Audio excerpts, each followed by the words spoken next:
Call came at 11:47 p.m. on a Tuesday, and I remember the exact time because I'd been staring at my phone for the past hour trying to decide whether to answer it. My landlord had texted earlier that evening. 3 months behind on rent, final notice. If I didn't have $3,200 in his account by Friday, he was starting the eviction process. 3 months. I knew exactly how it had happened. My hours at the hospital got cut in January when the clinic restructured, and I'd been picking up whatever per diem nursing shifts I could find ever since. Some weeks it was good. Most weeks it wasn't. I'd been quietly draining the small savings account I kept since nursing school, telling myself it would turn around. It didn't turn around. What I hadn't told anyone, not a single person, was that 6 weeks earlier, a certified letter had arrived from an attorney's office in Portland, Oregon.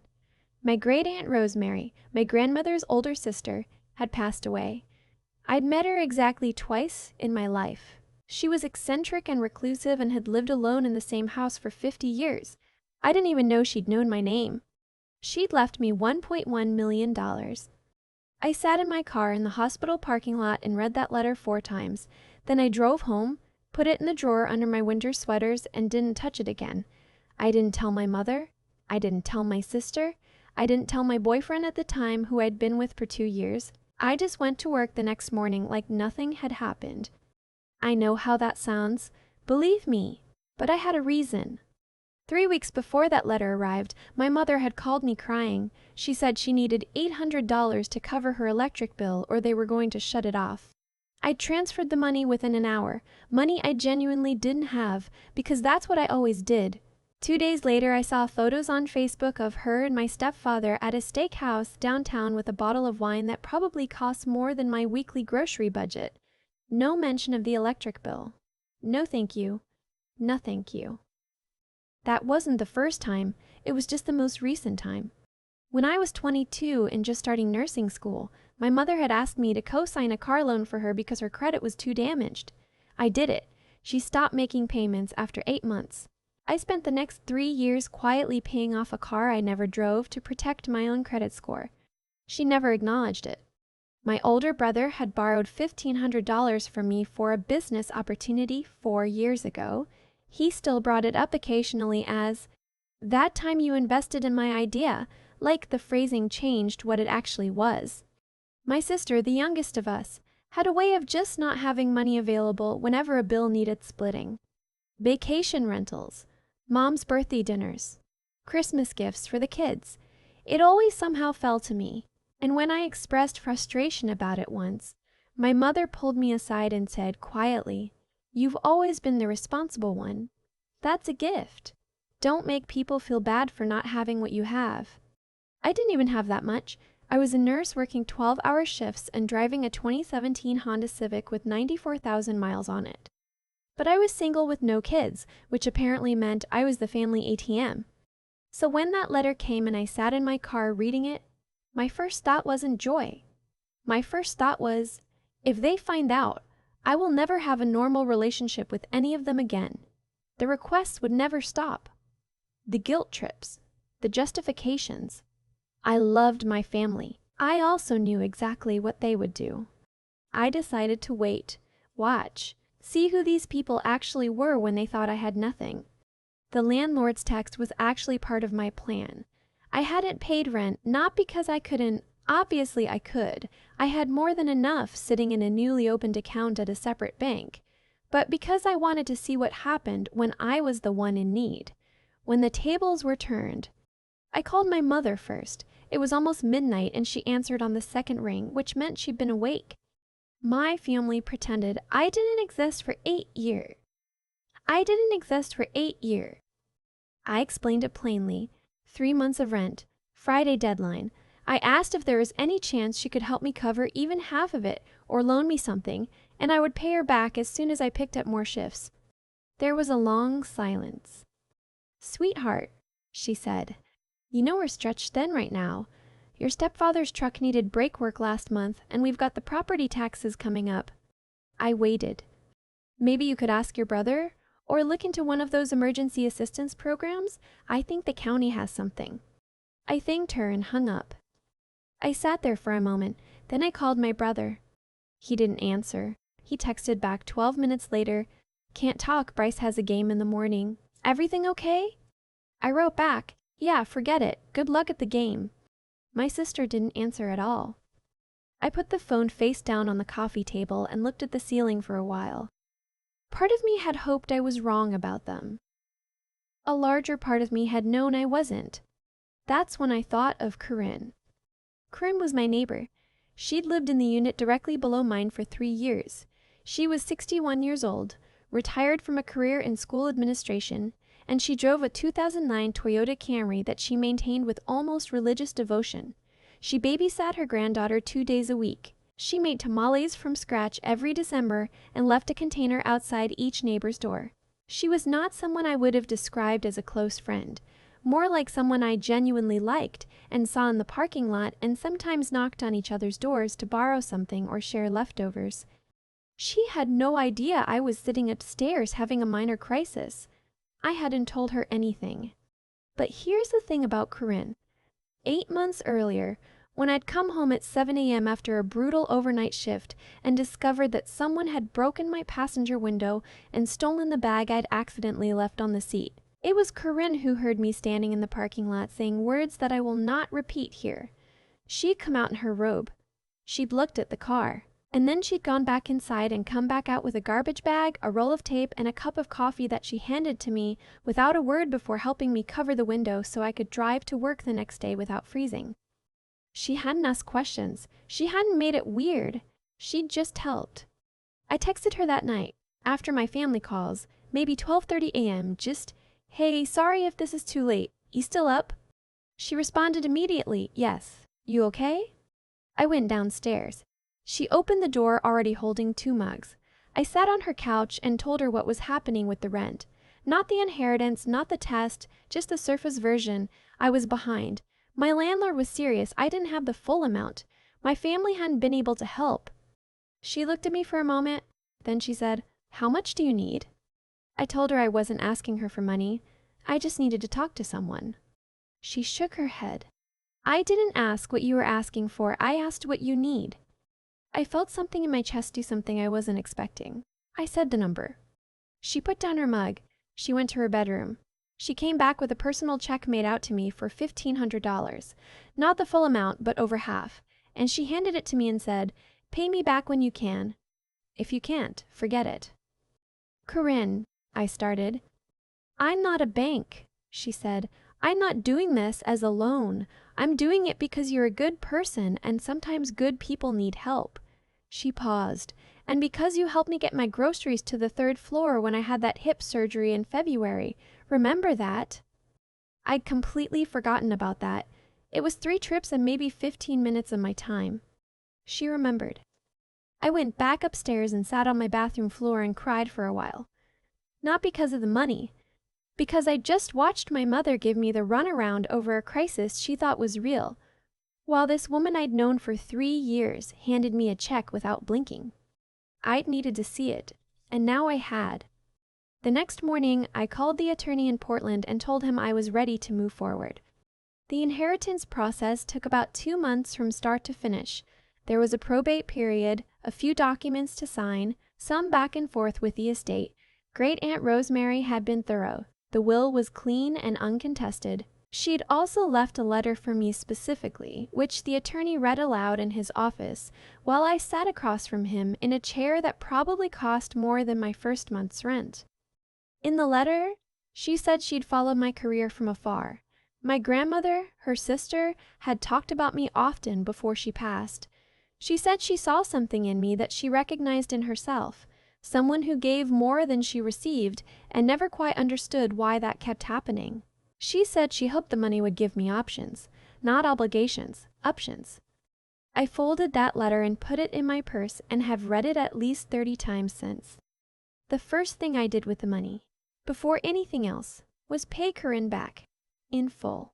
And then I bought her a gift card to the garden center she was always talking about, and a card that said only, "You showed up when it mattered. So will I." She called me crying. I pretended not to hear it in her voice so she could maintain her dignity, which is something she would have done for me. The second thing I did was put a down payment on a small condo across town. Nothing flashy. 2 bedrooms, good light, in-unit laundry. The first night I slept there, I lay in the middle of the floor and stared at the ceiling for an hour just because I could. Because it was mine. Because nobody could show up and tell me I needed to leave. I hadn't told my family any of this. I kept working my nursing shifts. I kept driving the same Honda Civic. I kept showing up to Sunday dinners at my mother's house and listening to the same conversations about who owed whom what, and I smiled and helped with the dishes and drove home in the dark and didn't say a word. It was my sister who pushed things to a breaking point, though she didn't mean to. She called me on a Thursday evening in April. Her tone was bright, practiced, the one she used when she wanted something and was trying to pre-soften the conversation. "So Matt and I have been talking," she said, "and we really want to take the kids to Disney World this summer. Like a real trip, hotel and everything. Mom's going to come." "That sounds fun," I said carefully. We were thinking we could all split the cost. It would be so much less overwhelming if it was divided 4 ways. You, me, Mom, and Brett. Brett was my brother, the one who still owed me $1,500 from 4 years ago. I asked her roughly what we were talking about. She said casually, probably around $800 each, maybe a little more depending on flights. I said I'd have to think about it. "I mean," she said, and here was the shift in her voice, the slight edge that appeared whenever she thought I was being difficult. "You're the only one of us without kids. Your expenses are lower. It would kind of make sense for you to cover a little more, honestly." I sat my phone down on my knee for a second. Then I picked it up. "I have to be honest with you," I said. "I can't do that right now." "What do you mean you can't? You work full-time." "I've had some financial stress lately. I was actually behind on rent a couple months ago." Dead silence. "Why didn't you say anything?" she asked. But the tone was wrong. It wasn't worried. It was almost annoyed. Like I'd withheld information I was supposed to provide. "I did actually," I said.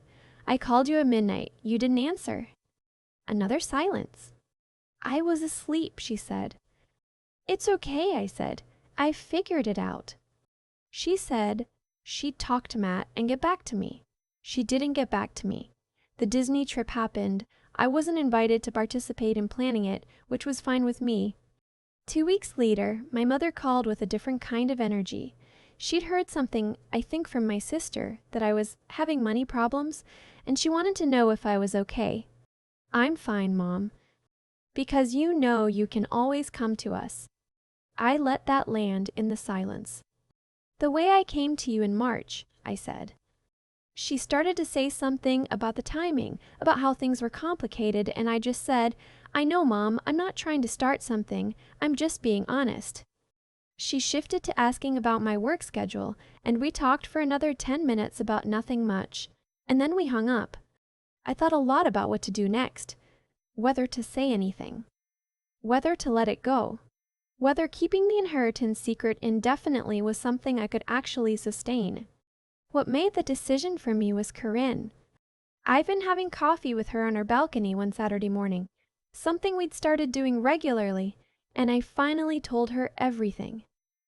The letter, the money, the test, the results, all of it.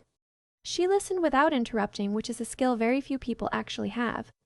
When I finished, she said, "What are you afraid of?" I thought about it, that if I tell them I become a different thing to them, I stop being their sister or their daughter, and I become a resource. "You're already a resource to them," she said. "That's what you just spent 6 months figuring out." She wrapped both hands around her mug. "The question is what you want to do about it." I didn't want to disappear from my family. I didn't want revenge exactly. What I wanted was for the dynamic to stop. For people to stop pulling for me reflexively, without thinking, without noticing. I wanted to be seen as a person, not a solution. I told them over dinner, my mother's house, a Sunday in late May, my brother and his wife, my sister and her husband. I'd asked everyone to come without saying why, which had made my sister suspicious and my brother late. I didn't make a speech. I just said that I had something I needed to share, that I'd received an inheritance several months ago, and that I'd been waiting to figure out how I felt about it before telling anyone. My mother asked how much. I told her. The silence was the kind that has texture to it. My brother's wife looked at her plate. My sister looked at me with an expression I couldn't fully read. My mother said, "Why didn't you tell us?" "Because I needed to understand some things first," I said. "I needed to understand what my relationships actually look like." "What does that mean?" my brother asked. "It means I called each of you in March when I needed help, and I noticed what happened." Nobody spoke. "I'm not angry," I said, and I meant it. I'd done the anger quietly, over months, in parking lots and bathroom floors. But I want things to be different going forward. I'm not going to be the person who covers the shortfall anymore. Not because I can't, but because I don't think it's been good for any of us. My sister said, "You made us think you were struggling." I was, for a while, before the estate settled. And when I reached out, I learned what I needed to learn. My mother started to cry, which I had expected. She said she felt deceived. I said I understood that. I said I also remembered the car loan at 22 and the electric bill last winter, and about a dozen other moments I didn't actually name out loud because I wasn't trying to build a case against her. I was just trying to explain why I'd been cautious. My brother said he wanted to pay back the money he'd borrowed. I said I appreciated that. I meant it. My sister didn't say much for the rest of dinner. She helped clear the table, which she didn't usually do, and when she hugged me goodbye at the door, she held on for a second longer than normal. I think she understood more than she let on. It wasn't a dramatic falling out. It wasn't a movie ending. Nobody was banished. Nobody collapsed in tears and had a transformation. It was quieter than that, a conversation that shifted something permanently, like moving a piece of furniture that you've been walking around for years and finally realizing the room works better without it there.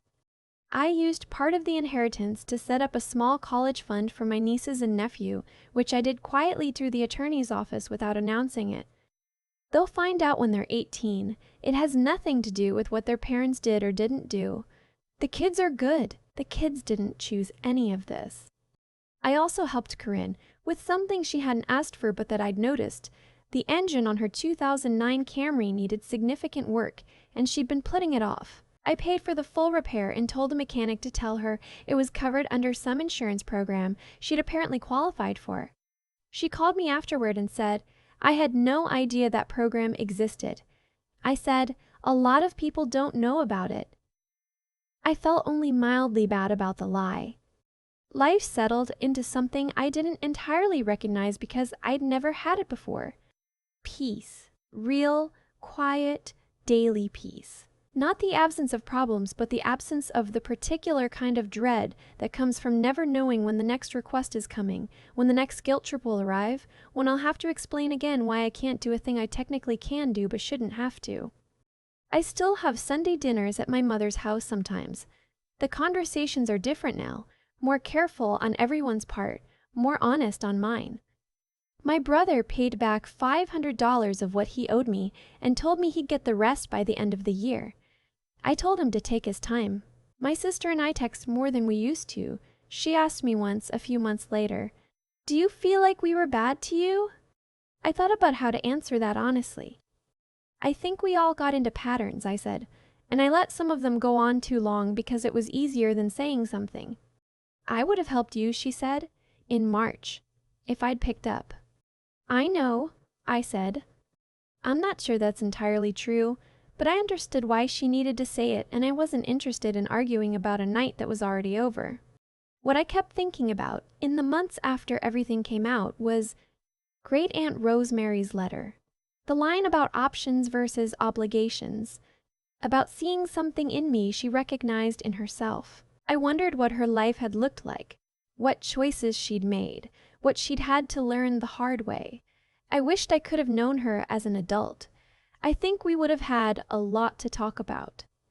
I hung a small print in my condo that I found at a flea market.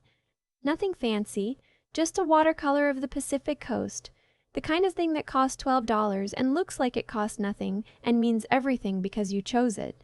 It's the first thing I see when I walk in the door. Corinne came over for dinner last month and told me the garden at the apartment complex had gotten so overgrown since I moved out that the new residents were complaining. We laughed about that for longer than was probably warranted. She told me her hip was doing well. I told her I was sleeping better than I had in years. She looked around my little condo, at the print on the wall and the good coffee maker and the bookshelf I'd finally been able to fill. And she said, "You look like yourself here." I thought about that for a long time afterward. What it meant to look like yourself. How long I'd been in spaces and relationships that made me look like someone else. How much had quietly changed since one attorney's letter had arrived, and I'd had the strange, solitary courage to keep it secret long enough to find out what I actually needed to know. I looked like myself. That was enough. That was more than enough. I used to think the hardest part of what I went through was keeping the secret. Sitting at Sunday dinners, passing the bread basket, listening to my brother complain about property taxes, while I knew there was more than $1 million sitting quietly in a bank account with my name on it. That took something out of me, honestly. But looking back, the secret wasn't the hard part. The hard part was what the secret showed me. There's a version of this story where I'm the villain, where I manipulated the people I loved, set them up to fail a test they didn't know they were taking. I've thought about that framing a lot. But here's what I keep coming back to. I didn't invent the patterns. I just finally stopped pretending they weren't there. The co-signed car loan when I was 22, the $1,500 that became an investment, the midnight call that went unanswered. Those things existed before I ever opened that letter from Portland. What changed is that I stopped absorbing them quietly and started paying attention. Corinne didn't know she was proving anything. She just showed up. That's what made it matter. She wasn't performing goodness for an audience. She wasn't calculating what she'd get in return. She came to the door at midnight with a check and 2 mugs of coffee because that's who she actually was. People reveal themselves in small moments, not grand ones. I spent years looking for proof of love in the wrong places and repaid loans and answered phones, when it was right downstairs the whole time, in a woman who remembered 3 trips worth of groceries and a broken car window like they were significant events. Great Aunt Rosemary's letter talked about options versus obligations. I've turned that phrase over so many times it's almost worn smooth. What she understood, what she saw in me from a distance somehow, is that doing the right thing stops meaning anything when it becomes reflexive, when it's driven by guilt or fear rather than genuine choice. Real integrity isn't what you do when people are watching or when it costs you nothing. It's what you do at midnight when someone needs help and you have $1,500 to your name and you hand it over anyway. Corinne had that. I wanted to have that. The discipline it took to stay quiet for 6 months, to keep working my shifts and driving the same car and showing up to dinners and not saying a word, that wasn't cruelty. It was clarity. I needed to know what was real before I made decisions that would affect the rest of my life. That kind of patience, the willingness to sit with discomfort instead of reacting to it, is something I'd never really practiced before. I was always too busy managing everyone else's feelings to examine my own. I think about my nieces and nephews sometimes, the college fund sitting there quietly growing with their names on it. They didn't choose their parents or their family dynamics or any of the patterns I grew up inside. Neither did I.